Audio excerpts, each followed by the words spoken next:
নবী হওয়ার আগে বিশ্বনবীর ইবাদত ছিল চিন্তার ইবাদত। আমরা অনেকে মনে করি শুধু তাসবিহ পড়াই ইবাদত, জিকির করাই ইবাদত, শুধু কোরআন তেলাওয়াতি মনে হয় ইবাদত, শুধু কিয়ামুল লাইল করাই ইবাদত। কিন্তু বিশ্বনবীর সাহাবী, যিনি ইসলাম আমাদের চেয়ে ঢের বেশি বুঝেছেন, তিনি বলেন আল্লাহর এই সৃষ্টি শৈলী, এই সৃষ্টি নৈপুণ্য নিয়ে 1 ঘন্টা চিন্তা করা, ক্রিটিক্যাল থিঙ্কিং করা, সারা রাত নফল তাহাজ্জুদের চেয়েও সেরা।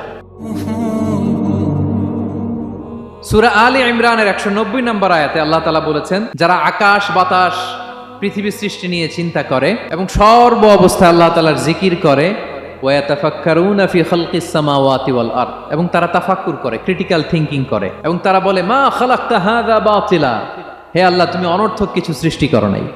মনে রাখবেন, এই পৃথিবীতে আল্লাহ তাআলা অনর্থক কোনো কিছু সৃষ্টি করে নাই, করেছে?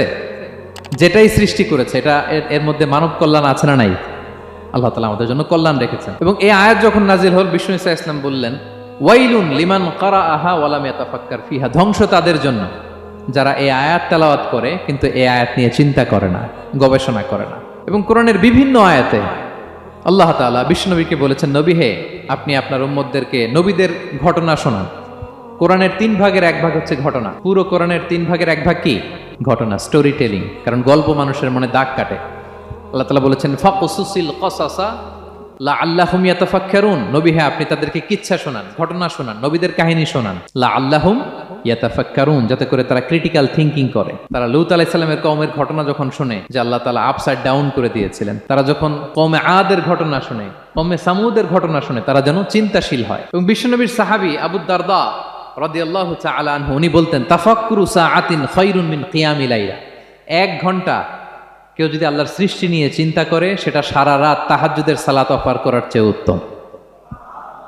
আমরা অনেকে মনে করি শুধু তাসবিহ পড়াই ইবাদত, জিকির করাই ইবাদত, শুধু কোরআন তেলাওয়াতি মনে হয় ইবাদত, শুধু কিয়ামুল লাইল করাই ইবাদত। কিন্তু বিশ্বনবীর সাহাবী, যিনি ইসলাম আমাদের চেয়ে ঢের বেশি বুঝেছেন, তিনি বলেন আল্লাহর এই সৃষ্টি শৈলী, এই সৃষ্টি নৈপুণ্য নিয়ে 1 ঘন্টা চিন্তা করা, ক্রিটিক্যাল থিঙ্কিং করা, সারা রাত নফল তাহাজ্জুদের চেয়েও সেরা। এবার বলেন, আমাদের চিন্তা করার দরকার আছে না নাই? ব্রেনটা খাটাবেন তো? এই যে যারা কনভার্টেড মুসলিম হয়, এরা কিন্তু অনেক চিন্তা ফিকির করে, নিজের সাথে নিজে বোঝাপড়া করে, ক্রিটিক্যাল থিঙ্কিং করে, তাদের অ্যানালজি কাজে লাগিয়ে, আল্লাহর দেয়া ব্রেনকে কাজে লাগিয়ে এরপরে শাহাদা পাঠ করে, এমনি এমনি না। এই যে কিছুদিন আগে আমেরিকান এক পপ স্টার কালেমা পড়ছে না? আপনি জানেন একটা ধর্ম চেঞ্জ করা, একটা ফেইথ চেঞ্জ করা, এটা কত বড় সিদ্ধান্ত?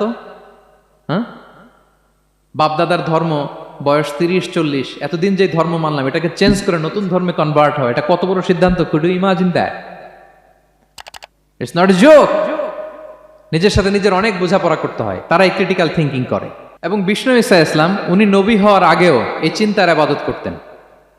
তিনি হেরা গুহায় চলে যেতেন, কাবা থেকে 6 কিলোমিটার উত্তরে, 634 মিটার উঁচু, যা বলে নূরের উপরে একটা কেইভ আছে, গুহা, এটার নাম হচ্ছে গারে হেরা। ওখানে বসে বসে তিনি এই চিন্তা করতেন।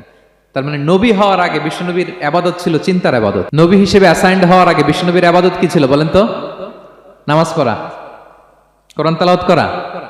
কোরআন তো নাজিলই হয় নাই, কোরআন তেলাওয়াত করবে কেমনে? তখন 6 মাস বসে বসে উনি ওখানে কি করেছেন বলেন? ধ্যানমগ্ন ছিলেন, তিনি চিন্তা করতেন। ওইটাই ছিল ওনার আধ্যাত্মিক শিক্ষায়তন। ওই নির্জন গুহার মধ্যে উনি যখন চিন্তায় মগ্ন ছিলেন, আল্লাহর সৃষ্টি শৈলী নিয়ে চিন্তা করতেন, ঠিক ওই মুহূর্তে, অন্তিম মুহূর্তে, ওই মাহেন্দ্রক্ষণে নাজিল হয়েছে ইকরা বিসমি রাব্বিকাল্লাযী খালাক, read in the name of your lord who has created, পড়ো তোমার প্রভুর নামে যিনি তোমাকে সৃষ্টি করেছেন, শিক্ষা দিয়েছেন। তাহলে সম্মানিত সুধী, ইসলামের সূচনা হয়েছিল, এটা বলা যায় ফাইনালি যে ইসলামের সূচনা হয়েছিল এই চিন্তার ইবাদতের মধ্য দিয়ে।